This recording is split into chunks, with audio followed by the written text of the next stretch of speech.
Now, a YouTube subscriber had suggested something I might use as a striker. So I took his advice and got one of these gadgets just to see whether it would make a decent striker. Now, when it comes to throwing sparks, it has to be good, it has to be consistent, and you've got to be able to trust your kit. Okay, top of the pack is my rod and striker that I'm currently using, and the striker is phenomenal. We'll have a talk about that in a minute. Here's my striker, and I find the longer your striker in length, the better chance you have of throwing more sparks. And I have one that looks just like this, and it is rubbish. It didn't throw anything, but this is phenomenal. I hope you can see that. I've got the sun beaming in my eyes here. But this is what was suggested to me, and it has a carbide tip just there on the edge. It does throw out spark, but that was from America. I couldn't get it in Britain, so I had to pay a bit of postage on that.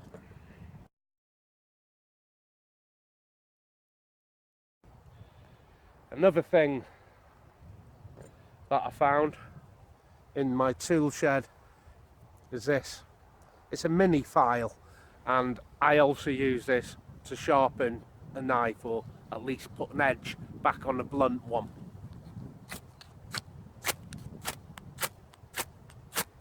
And again, we'll be testing all of them on the ground as you would as if you was making a fire. Another thing I found,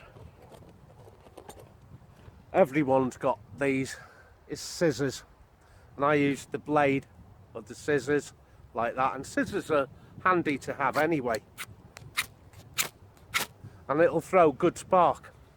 An unusual thing I found, and it makes good spark as well, is a drill bit. Look at that, it makes a ton of spark.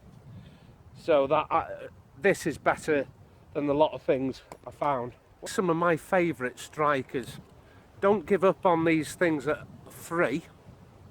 What you need is to test out these little hacksaw blades of its density, its toughness. Maybe the ones they give away free just don't cut it.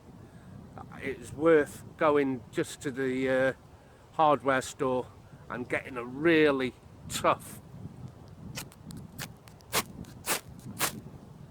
little striker. That's my favourite out of everything you've just seen.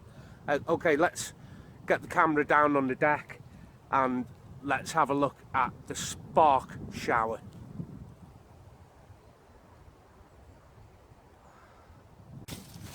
So first, on the close-up, is the Speedy Sharp. I'm going to use it both face down and that way also.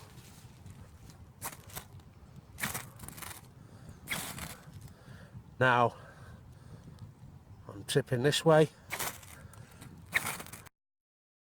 The toughened hacksaw blade, and I'm going to use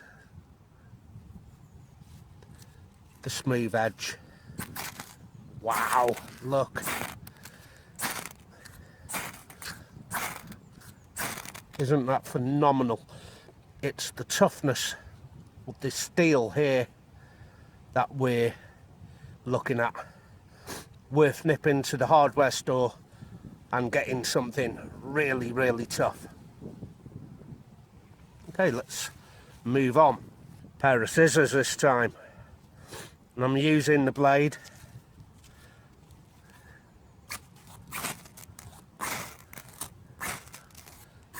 Plenty of spark. I'm using it going on an angle downwards.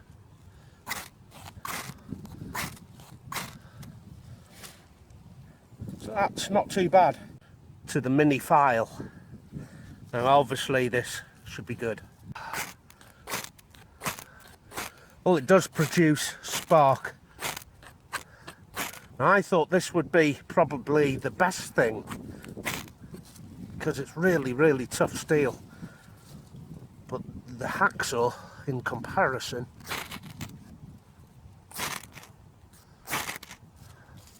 and this. Okay, let's have a look at the drill bit. Simple drill bit.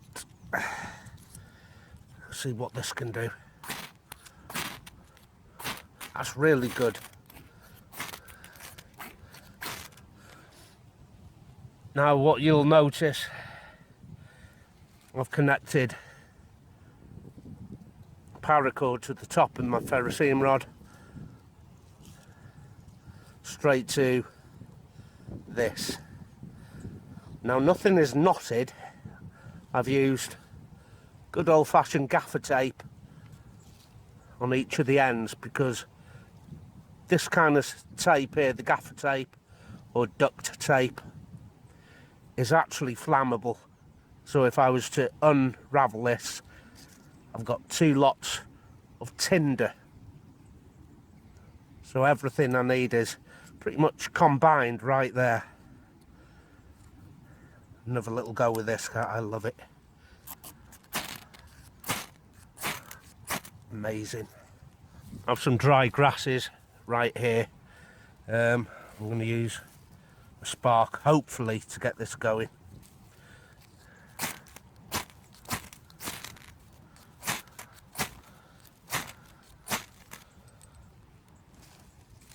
And there you have it. That's me out of tinder just there. I'd have liked to have carried on through each of them, but you'll have to take my word for it. All will create enough spark to get a good flame together there.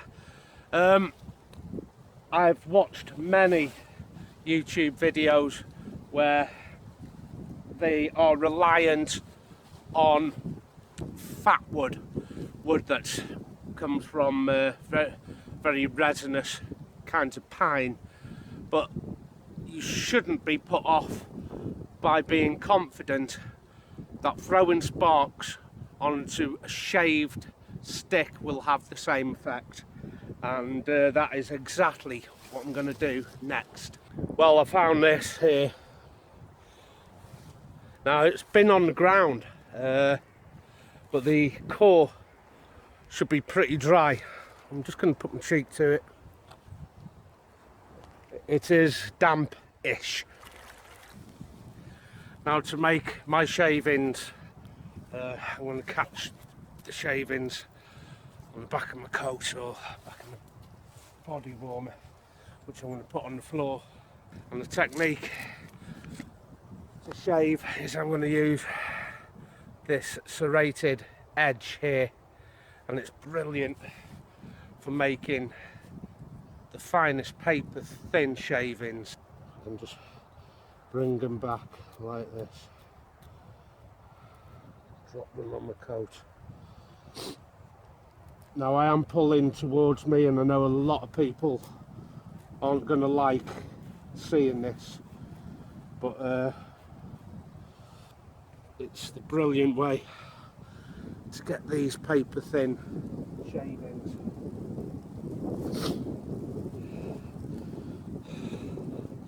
So it's pushed into my hip, pushed into a tree, and I just draw back.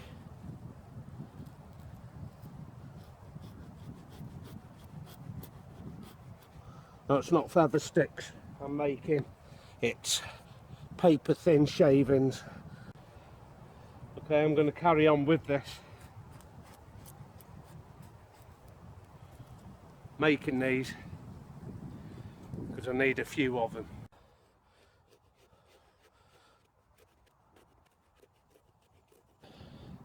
An amount of paper thin shavings. I haven't made myself a feather stick out of this. I just want to show you that you don't need any special kind of fat wood or anything to get wood to ignite from spark. I'm going to remove some of the bigger bits here I only want these very fine curls. You'll see a lot of people striking away with the rod, away with the striker rather, like that. You'll see some pull the striker back, keeping it in. Let's have a go. Or indeed strike forward or pull back. I don't like to do either of them. I'll show you the way I do it now, because it's quite different. Just because you've seen something on YouTube doesn't mean it's the only way that works. You have to find something that works for you, and this is what works for me. I'm not saying it's right, I'm not saying it's wrong, it just works for me. Now this is a very, very small pile, no bigger than a coin really.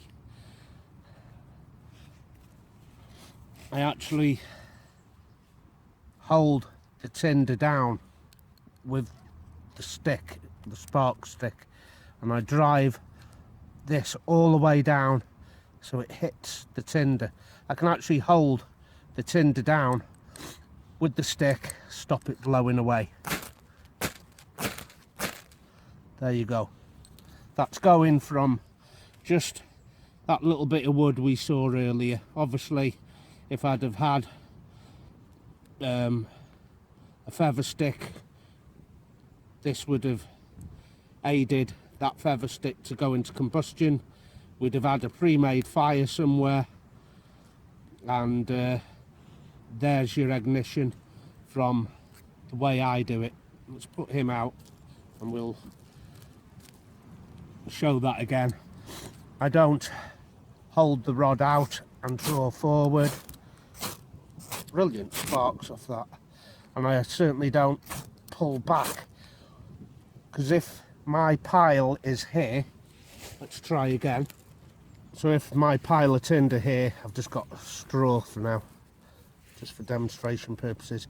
If I keep this up in the air and spark, these sparks are actually cooling down before they even get anywhere near this grass here, the dried grasses. So I'm going to do it the way you've seen on YouTube other people do this, sparking in the air. Well, yeah, some sparks have landed here and here. And this is a really good striker as well. Like I said, there's no right and wrong way with lighting your tinders. If you're happy using the push method, use it. If you're happy with that and you feel comfortable with it, use it. If you want to pull back with your rod, use that method. But all I'm saying is, this is my method. I find it a lot more valuable, and next time you're out, perhaps you'll consider giving that style of striking a real consideration.